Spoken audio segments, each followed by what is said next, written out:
Darlene, and I have Parkinson's. Well, I guess we're going to have to see what's new with me. I fell again, if you can believe it. I had fractured my hip from the fall before that, and had gone into the hospital. We had just got it repaired, and I came home, and I don't know if it was that night or the next night. The nights are all blurred. I've completely lost track of every day that has come in the last 2 weeks, and I don't even know how I did it in the kitchen. But Claudine said, "You don't go anywhere without your walker, Mom. You have your walker right there." Well, I thought I could walk into the kitchen, I guess, and I went and walked into the kitchen, and when I went down that time, I landed on the hip that they had just replaced, and I think I scraped up no, I guess I didn't. But anyway, I thought I scraped up my elbow, but my wrist was bad. Now, what happened is I fell down on my hip, but then I had to try and move myself over, and when I went to move myself over, I put my weight onto my wrist, and we quickly realized there was a very good chance that I had a broken wrist. So we ended up having to call the paramedics to come and get me. And at this rate, I'm going to have to win a lottery just to pay ambulance bills. Anyway, so they came and they got me, and they took me into Southview campus. And what did they do with me there? They did some x-rays and whatnot, and they said yes, it was going to definitely have to be done.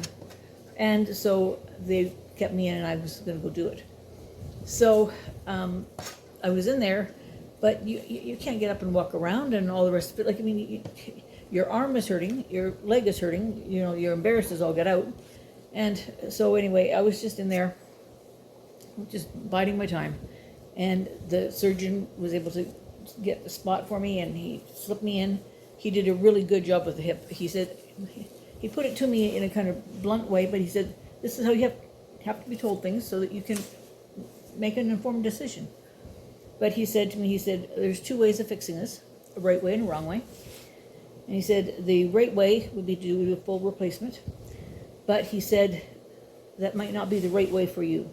Because he said, if I was to put you on my surgical team table right now, they probably would not be bringing you back, because you're not in good enough shape. Like, you are in bad shape. And so he said, for that reason, he would recommend a fixation instead of a brand new hip.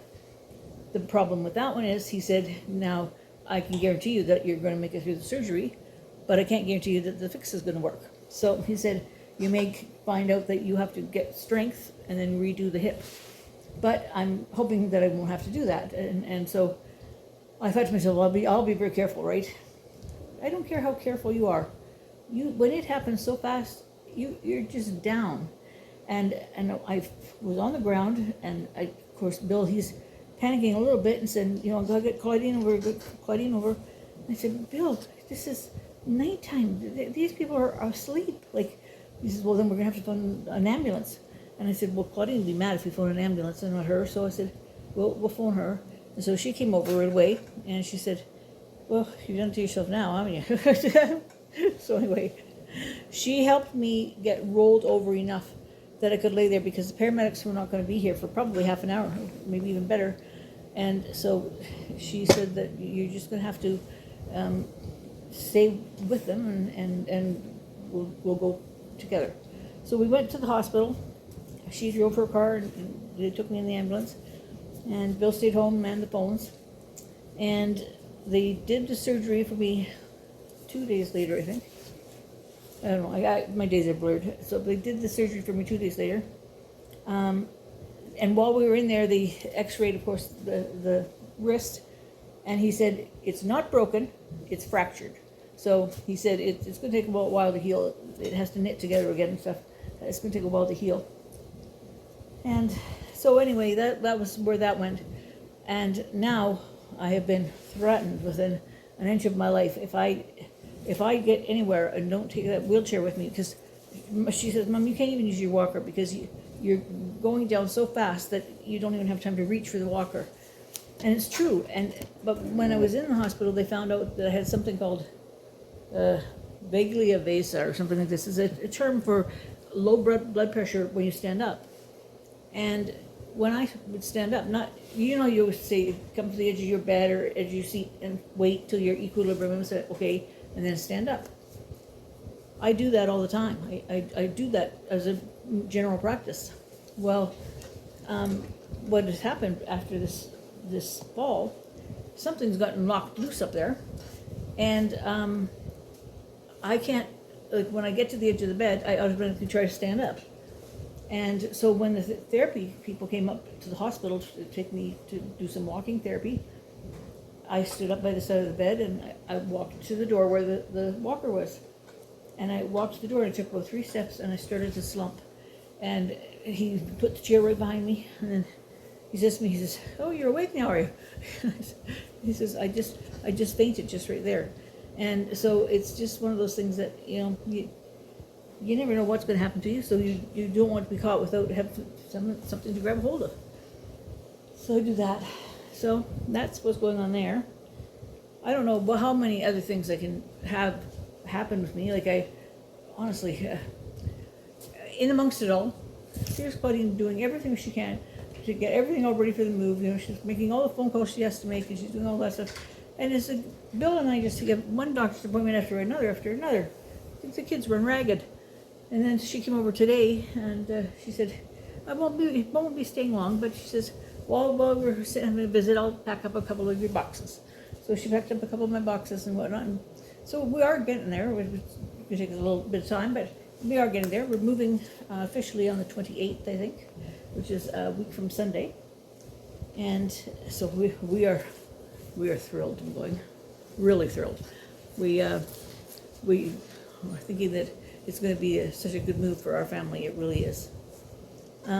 My dad, on the other hand, is hanging in there, but he is not having a happy existence there. But he's doing his best to make the time go by, and it's really hard to see people that you love suffering. I am very fortunate and very blessed that I don't have to witness that, but I feel a little bit gypped because I'm not there to see him smile. I'm not there to see when those lights come up in his eyes, and I would like to be able to do that, but it's not going to work for me. So it's unfortunate. That's the way life is, but you have to make do with it. So let's see what else is going to go on today. No, nothing's going on today because we're ending the day. Tomorrow is Friday. Yes, Bill, Friday tomorrow. Yep. Friday, and that's the day that our cafeteria across the other building here has Fish Fridays, and it's a special. And Cal's turned out that Cal's working at the senior center right next door to the apartment buildings we're living in here. He's working at the senior center there for a couple of days. So he said he's going to get Ashley to come down, and at 12:30 they're going to join Bill over at the other building, and they're going to have fish and chips together. So I think that should be a lovely time for them to have that. And me, I'm just going to keep on plodding away. I'm not going to give up. I am going to say I have had to slow it down because my brain is also still jumbled. I have to go see the neurologist about this stoma that the pump and whatnot they were talking about putting in.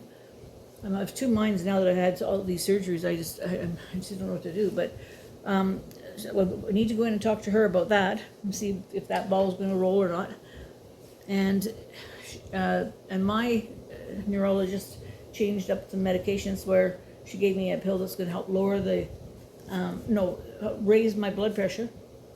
But it's got some weird side effects. Like if you're laying down in your bed, your heart will start to beat faster as you're laying in bed. Well, that's when you're supposed to be relaxing. It's not supposed to be beating harder. So we'll see. She said if you find it uncomfortable or whatever, they would change that up.